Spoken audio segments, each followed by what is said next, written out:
In view of the enjoyment which we in this country derive from baseball, it would be a sporting gesture to let the English inventors know that we are very much obliged to them. However, with publication of the Commission's report in the spring of '08, followed shortly by Chadwick's death from complications of a cold, aggravated by his ill-advised attendance at a drizzly opening day, the contest as to who invented baseball had ceased to be one of national origin. It soon boiled down to a two-man affair, both contestants American. Doubleday, whose dossier bore an official stamp, took the lead over the late-to-the-fair Cartwright and has held it, except among knowledgeable fans, to the present day. Like Henderson's report, the forerunner of his 1947 book, Ball, Bat, and Bishop, Kieran's commentary amounted to a howl in the wilderness, for the Baseball Hall of Fame had already been designated for Cooperstown as consecration of Doubleday's ingenuity. Recent scholarship, especially that of David Block in Baseball Before We Knew It, has swung Origin's interest back to the mother country while affirming Henderson's view that bat and ball games are of great variety, antiquity, and geographic diversity, tangled up in the same evolutionary bramble bush from which baseball emerged. In this book we may touch upon some of these variant games, from the banks of the Nile, Seker Hamat, to the meadows of medieval England, stool ball, to 20th century Finland, pesapallo. But this story of baseball takes place in America. Decades ago, when I became convinced that the well-worn tales about the rise and flower of the game were largely untrue, I determined to set matters straight. In other words, to fashion a history based upon excavation of fresh documentary evidence and to expose the truth. However, as time wore on, I found myself more engaged by the lies and the reasons for their creation, and have sought here not simply to contradict, but to fathom them.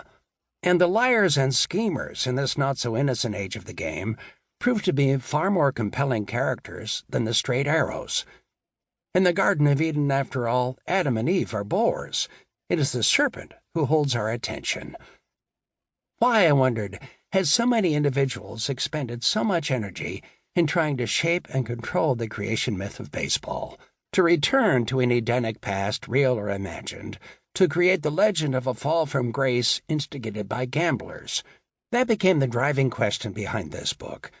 Baseball nostalgia, which I had always dismissed as curdled history for the soft of heart and head, now began to have an edge to it. It has turned out that Spaulding and Chadwick, like the calculating exponents of Doubleday and Cartwright, were not mere liars and blowhards.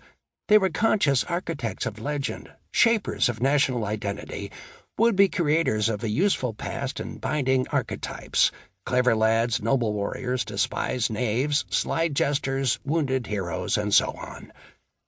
In short, they were historians, as that term once was understood.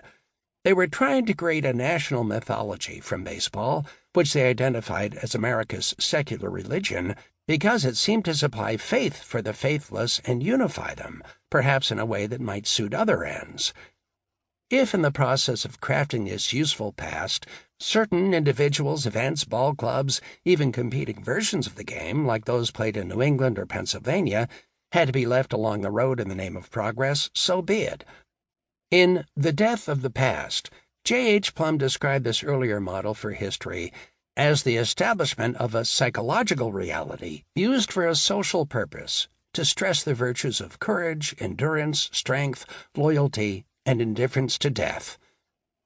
If we substitute injury for death in that formulation, we have a fair definition of the virtues of sport, providing for its players sublimated graduated danger in preparation for national service, and for its spectators a salutary exposure to risk through dashed hopes or unsuccessful wagers.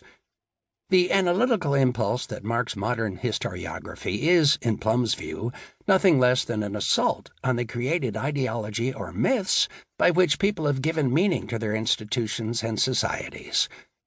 Large narratives and small pieties are swept away, replaced by skepticism, and sometimes the bright, if not warming light, of truth. One may ask, apart from why it may have mattered to so many in the past, why do the origins of baseball matter today? Why does each announcement of a new find, an advertisement for a game of baseball